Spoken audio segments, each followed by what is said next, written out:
정부 출범 이후 윤석열 대통령과 여당 지지율이 최저치를 보이는 가운데 당을 향해 쓴소리를 아끼지 않는 유승민 전 국민의힘 의원, 다선 국회의원, 새누리당 원내대표, 바른정당 대통령 후보, 국회 국방위원장 역임. 대통령을 향해 지난 오류를 인정하고 열린 소통을 통해 의료 붕괴 사태부터 해결해야 개혁 추진도 할 수 있다고 강조.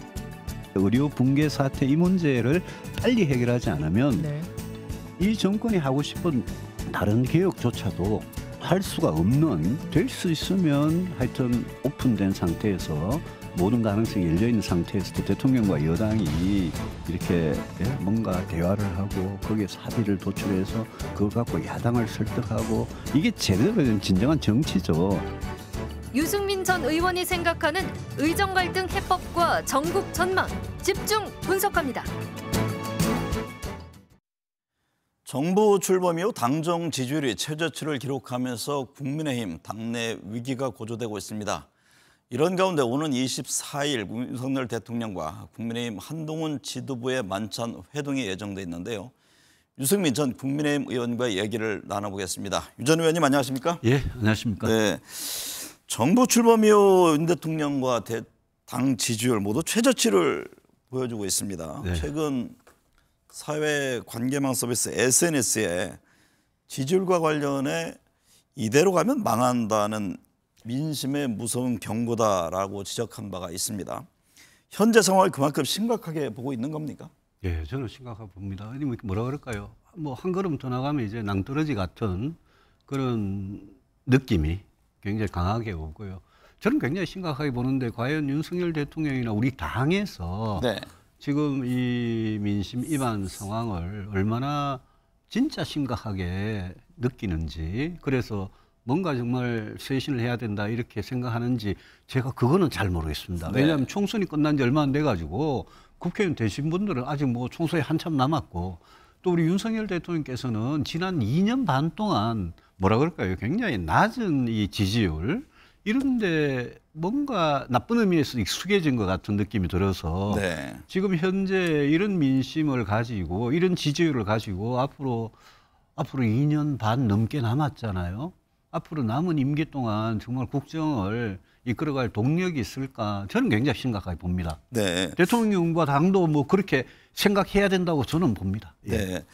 지지율 하락에는 여러 요인이 있을 겁니다. 지금 지속적으로 부각되고 있는 것이 의료 문제인데요.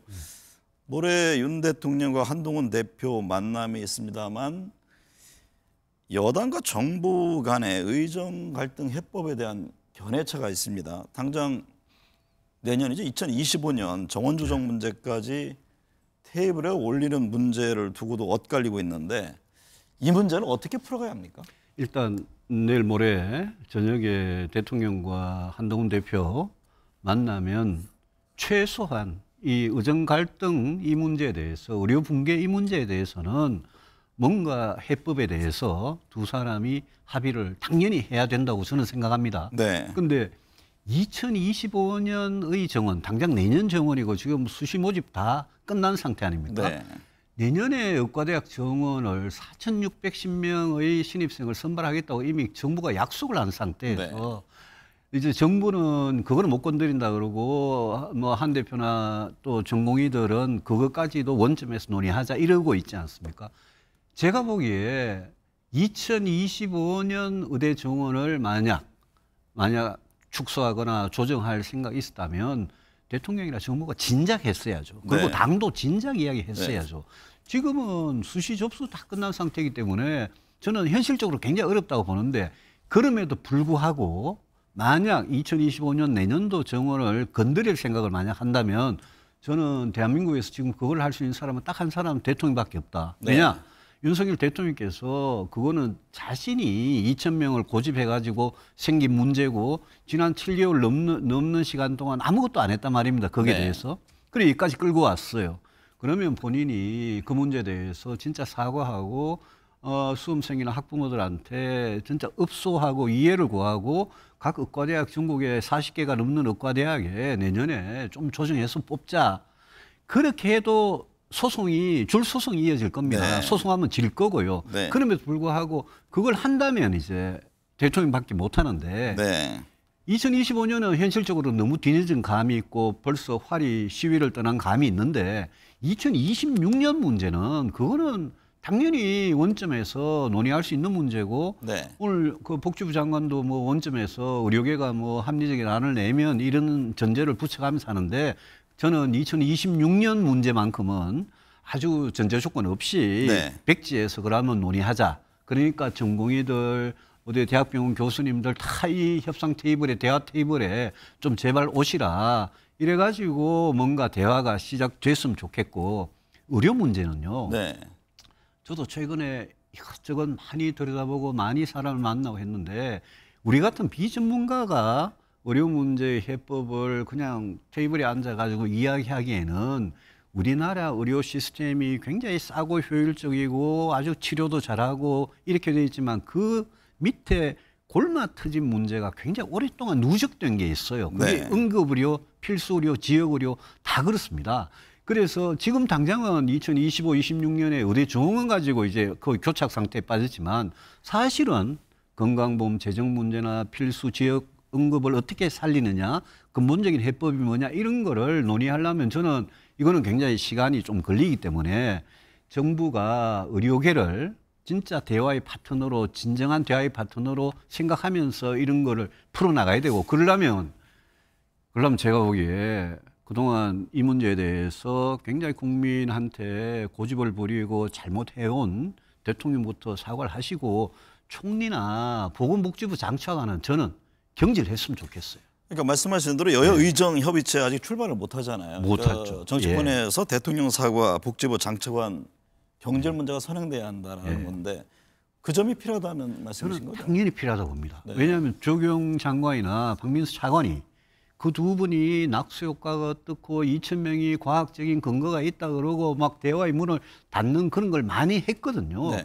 근데 지금 윤석열 대통령 보고 이 문제 가지고 대통령 그만두라 소리 못 하지 않습니까? 그러면 이럴 때는 장차관을 최소한 경질해가지고 최소한의 대화를 시작하기 위한 성의는 네. 대통령께서 보여주셔야죠. 네. 윤석열 대통령이 한동훈 대표 오는 24일 만찬 회동을 합니다. 7월 24일 이후 2달 만인데요. 의정 갈등이라든가 특검법 등 중요 현안에 대한 새로운 과연 돌파구의 장이 열릴지 관심인데요.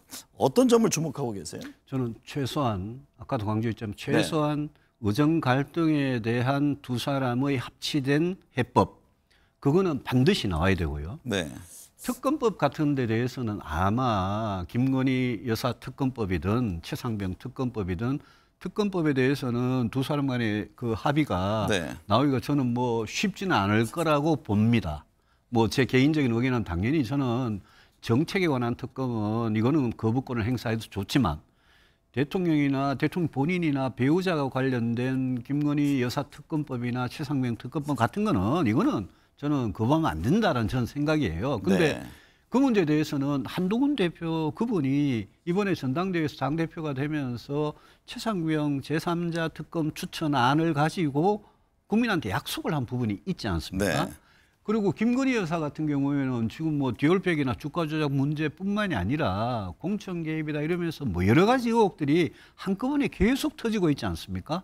이런 상태에서는 뭔가 진짜 이 국민 지지도가 최하에 지금 들어간 이 상태를 벗어나서 뭔가 국정 동력의 새로운 동력을 만드는 그런 계기를 네. 만들려면 저는 특검에서도 저는 뭐 현실적으로는 윤 대통령 고집을 부릴 거라고 생각하지만 그 문제에 대해서 이게 대통령도 이 정부도 당도 나라도 살려면 뭔가 좀 아주 획기적인 그런 어떤 발상의 전환 이런 게 필요하다라고 네. 보고 문제는 이제 여당 대표가 대통령을 만나서 이런 거를 얼마나 진지하게 대화하고 얼마나 국민들 고개를 끄덕일 만한 그런 합의를 도출해서 국민들 앞에 결과물을 내놓느냐 거기 달린 건데 한 대표 뭐 독대 제한 얘기도 나오대요. 독대 제안을 했다고 저도 봤습니다만 당연히 독대해야죠. 네. 예? 두 분이 그냥 요식적인 독대가 아니라 네. 여러 가지 문제를 놓고 앞으로 이거 어떻게 할 거냐 좀 진지하게 독대를 해서 논의를 해야 되지 않겠습니까? 대통령의 사과 내지는 앞서 말씀한 인적 쇄신 이런 예. 것들을 요구할 수 있을까요? 요구해야 된다고 봅니다. 네. 저는. 예. 한 대표가 그런 말들을 특검, 쇄신, 내각 쇄신, 그다음에 의정 갈등의 해법 이런 네. 거를 자기가 생각하는 거를 또 당의 여러 구성원들이 걱정하고 있는 거 있지 않습니까? 네. 국민들 생각을 대통령한테 그대로 이야기를 하고 대통령과 뭔가 대화를 통해서 합의, 접점을 찾아야지. 그렇지 않으면 이거 굉장히 어렵게 갈 것 같은데. 한동훈 대표가 당대표에 취임한 지 2달이 됐습니다. 뭐 대표로서 역할에 대해서 이런저런 말이 나오는데요. 어떤 평가세요? 저는 뭐 지켜보고 있습니다. 지켜보고 있는데 네. 뭔가 이렇게 본인이 이게 정말 나라를 위해서 당을 위해서 윤석열 정부의 성공을 위해서도 이런 게 꼭 필요하다 싶으면 그런 거를 좀 과감하게 이야기를 하고 대통령을 뭐 공개든 비공개든 설득을 집요하게 해가지고 뭔가 하나씩 마침표를 해결을 찍어나가는 이런 모습을 아직 못 보여주고 있는 것은 좀 아쉽다고 생각합니다. 네. 추석 연휴 끝난 직후 열린 국회 본회의에서 김건희 여사 관련 특검법, 최혜병 특검법이 국회 통과했습니다. 본회의에 국민의힘 의원들은 불참했고 안철수 의원만 참여했는데요. 윤 대통령 거부권 행사할 것으로 지금 보여지고요. 입법과 거부권 행사, 언제까지 이런 상황을 국민들이 지켜봐야 할지 해법이 없나요? 이 정부 들어와서 거부권 행사가 좀 기록적인데 네. 저는 두 가지로 나눠서 좀 생각을 하고 싶어요. 예컨대 뭐 양곡관리법이다, 노조법이다, 방송법이다, 25만 원법이다 이런 거는 전부 다 정책, 국가의 정책하고 관련된 그런 법들이잖아요. 네. 그거는 생각이 윤석열 정부나 여당의 생각하고 민주당의 생각이 다를 수가 있어요. 근데 정책에 관련된 법들은 최대한 합의를 할 수 있어서 대통령이 거부권 행사를 안 할 정도가 되면 저는 좋지만 그게 아니고 야당이 민주당이 지금 국회에 압도적인 의석을 바탕으로 막 통과시켜가지고 거부권 행사하려면 해봐 이런 식으로 나오면 네. 저는 정책에 관해서는 대통령이 정당한 이유가 있다면 거부권 행사가 저는 타당하다고 생각합니다. 그러나 국민들께서 보는 것 중에 최상병 특검법 같은 거, 네. 김건희 여사 특검법 같은 거 이런 거는 그거는 대통령 본인이나 배우자의 어떤 개인적인 문제가 결부되어 있는 거기 때문에 그거는 법치를 바로 세우고 뭐라 그럴까요? 공사 구분을 그냥 한다는 상식적인 차원에서도 네. 저는 그 두 가지 특검법은 대통령께서 거부하는 게 옳지 않다라고 생각하고 계속 주장해 왔는데 네. 이거를 계속 임기 말까지 그냥 앞으로 2년 반 남아 있는데 계속 거부를 하면 자 그러면 정권이 바뀌면 누가 다음 대통령이 되든 이 문제가 그냥 없던 걸로 지나가겠냐 과연. 네. 그런 차원에서 저는 최상병 특검법하고 김건희 여사 특검법은 그거는 이걸 만약 윤석열 대통령께서 좋다 받겠다 그러고 해라 내 조사에 임하겠다 그렇지만 나머지 정책적인 데 관련된 거나 뭐 연금개혁이나 네. 의료개혁이나 이런 부분은 우리가 일을 해나가자 이렇게 만약 나오면 많은 국민들께서 박수를 치지 않을까요? 네. 지난 6월 재보궐선거와 4월 총선 때 김건희 여사가 공천에 개입했다는 의혹이 제기됐습니다. 물론 당사자들은 전혀 사실이 아니다라면서 의혹을 일축하고 있는데요.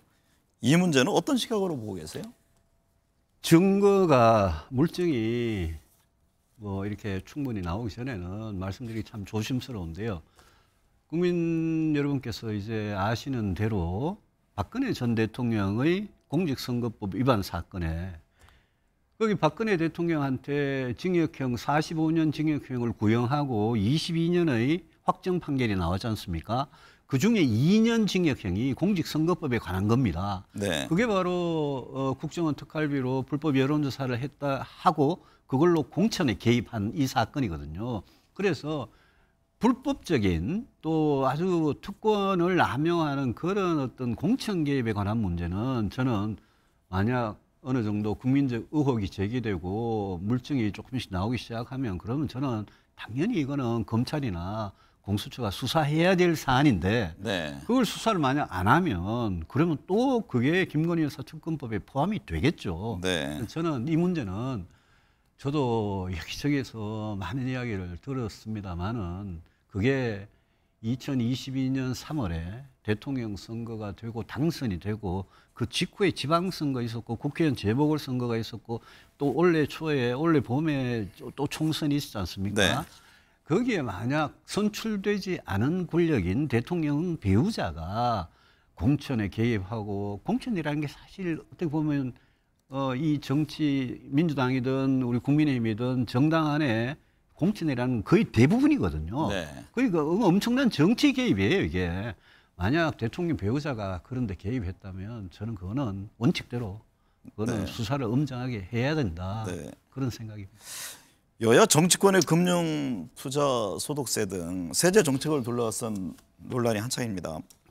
한동훈 대표는 폐지를, 민주당은 유예 쪽에 방점을 두는 것으로 보이는데 폐지 반대 입장을 냈습니다. 예. 어떤 이유에서죠? 이거 저 증권 투자, 주식 투자하시는 분한테 제가 욕을 먹을 수도 있는 일인데 우리가 이 문제는 진짜 크게 깊이 토론을 해봐야 될 문제입니다. 우리 뭐 앵커님이나 저도 옛날에 그렇고 우리 뭐 이렇게 일을 해가지고 받는 근로소득 있지 않습니까? 네. 근로소득은 한 8천만 원, 8,500만 원 정도면 세금이 한 1,500만 원 떼요.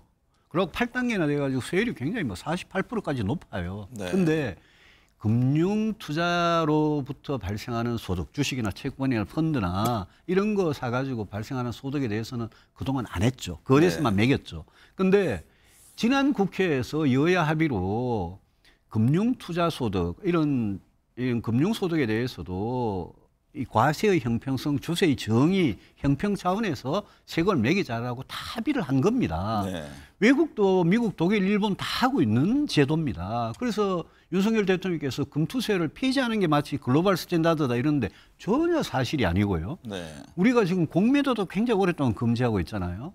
그래서 이런 부분은 우리 투자자들께서도 와, 우리나라 기업들 주식이 왜 우리나라 국장이라고 그러죠. 국내 증시에서 왜 자꾸 우리 투자자들이 올바른 정당한 그런 수익을 못 얻느냐. 그거는 기본적으로 우리 코리아 디스카운트다, 우리 밸류가, 기업들이 밸류가 낮아서 그런 거지. 네. 거기에 지금 금융 투자에 대한 세금이 20%가 매겨지고 안 매겨지고 그것 때문에 그런 건 아닌데 지금 이제 심리적으로 개미 투자자들을 위시해서 저항이 너무 큰 거예요. 네. 그래서 저는 이걸 이재명 대표든 한동훈 대표든 윤석열 대통령이든 이번 금투세 문제 가지고 폐지가 마치 잘하는 것 같이 그래 이야기하는 거는 이거는 저는 지독한 파퓰리즘이라고 생각하고 그래 하지 말고. 지나치게 정쟁화됐다고 보시는 겁니까? 예, 저는 폐지보다는 차라리 그러면 2, 3년 또 유예를 해봐라. 네. 그렇지만 이 세금을 그냥 폐지하는 게 글로벌 스탠다드에 맞고 굉장히 그게 우리 무슨 정시의 굉장히 어떤 이 뭐라 그럴까요? 국제화라 그럴까? 이런 데 맞는 것 같이 이야기하는 건 전혀 이거는 사실이 아니다. 네. 외국인이든 국내인이든 우리나라 기업들이 충분히 투자할 가치가 있는 그런 밸류가 있다고 생각하면 그러면 20% 세금을 매겨도 저는 투자하게 돼 있다고 보거든요. 네. 그래서 이게 타이밍이 안 좋으면 그러면 당장 내년 1월로 다가왔잖아요. 그럼 차라리 유예를 하시라. 근데 이걸 폐지하면요. 오히려 외국에서 오히려 선진 금융시장에서 우리나라의 자본시장을 좀 이상하게 볼 겁니다. 오히려. 네. 예. 10월 16일 기초단체장 재보궐 선거가 있습니다. 호남에서는 지금 더불어민주당과 조국혁신당과의 경쟁 구도가 주목을 받고 있는데요. 이번 재보궐 선거 전망 어떻게 하세요? 굉장히 중요한 선거죠. 왜냐하면 기초단체장 선거가 몇 개 있고요. 네. 서울시 교육감 선거가 있잖아요. 그렇죠. 근데 우리 딱 1년 전에 강서구청장 선거 기억하시죠? 네. 그 서울의 한 개 구의 구청장 선거에서 뭐가 그때 이 정권에 대한 민심이 표로 그냥 확인되고 그게 총선 참패로 이어진 걸 우리 딱 생생히 기억하잖아요. 네. 지금 윤석열 정부에 대한 민심이 굉장히 안 좋기 때문에 저는 서울시 교육감 선거는 물론 정당 공천이 없지만 네. 어떤 보수 대 진보의 어떤 대결로 비춰지는 측면이 있고 또 몇 개의 기초단체장 선거도 저는 민심을 확인하는데 굉장히 중요하기 때문에 저는 뭔가 의료의 갈등이나 연금 개혁이나 이런 거를 정말 제대로 해서 10월 얼마 안 남았지만 네. 이 정부가 정신 차리고 진짜 이 국정을 국가 일을 제대로 잘하려고 그러는구나 이런 신뢰를 국민들한테 주지 않으면 이번 이 재보궐선거에서 나타난 결과가 내년 봄에 국회의원 재보궐선거, 그 다음에 지방선거, 그 다음에 대선 이렇게 이어져서 우리 보수 정치 입장에서는 굉장히 코너에 몰릴 가능성이 있습니다. 재보궐선거 결과가 한동훈 대표의 입지에도 영향을 줄 것으로 보세요? 당대표니까. 네. 네, 당대표니까. 네. 그거는 뭐 선거에 대한 책임은 당대표한테 있는 거 아니겠습니까? 경제와 국방 전문가이기도 한데요. 최근 서울 아파트 값이 크게 오르고 있습니다. 네. 좀 내수 회복이 안 되는 상황에서 재정 역할에 대한 논란도 있고요. 현 정부의 경제 정책은 어떻게 보고 계세요? 경제 정책이 뭔가 있었나 싶을 정도로 걱정이 많습니다. 지금 대통령께서 얼마 전 기자회견에서 우리 경제가 뭐 블록버스터급으로 좋아졌다 하는 그거는 일부 수출에 국한된 이야기고 네. 경제 전반은 저는 너무나 어렵고 특히 자영업자 소상공인 어렵고요. 그다음에 이 부채가 가계고 기업이고 국가고 부채가 너무 눌려 있어가지고 해법을 찾기가 굉장히 어려운 그런 상태거든요. 그래서 제가 그런 이야기했어요. 서울을 위시해서 수도권 부동산 값을 이거를 못 잡으면 우리가 문재인 정부 때 그걸 굉장히 비난했잖아요. 네. 윤석열 정부의 결정적인 아주 충격을 줄 수가 있고요. 그다음에 지금 부동산 값하고 가계부채 때문에 한국은행이 금리를 제대로 못 내리고 그 정치권에서 자꾸 금리 내리라고 압박을 하는데 재정에 대해서 건전재정을 강조하는 것도 좋은데 네. 이럴 때 재정의 역할에 대해서 조금 더 적극적으로 생각했으면 어떠냐. 예컨대 민주당이 내놓은 전국민 25만 원 법 같은 거를 그냥 단칼에 이렇게 탁 물리치기보다 전 국민은 우리는 안 된다. 선별적으로도 하자라는 예컨대 소득 하위 50% 정도로 이거를 소비를 진작시키기 위해서 하는 거는 그거는 문재인 정부 때 전 국민 재난지원금을 드렸잖아요. 근데 그 전 국민 말고 선별적으로 하는 거는 약간 열린 자세로 보는 거 어떠냐 이런 생각이 들어요. 그 재정에 대해서 긴축 재정을 해야 한다, 건전 재정을 해야 된다. 여기에 너무 막 도그마 같이 얽매인 거 거기서는 조금 탈피할 필요가 있다고 봅니다. 외교안보를 둘러싼 지형 역시 만만치 않은데요. 지금 북한의 도발이 이어지고 있고 11월에 미국 대선도 있지 않습니까?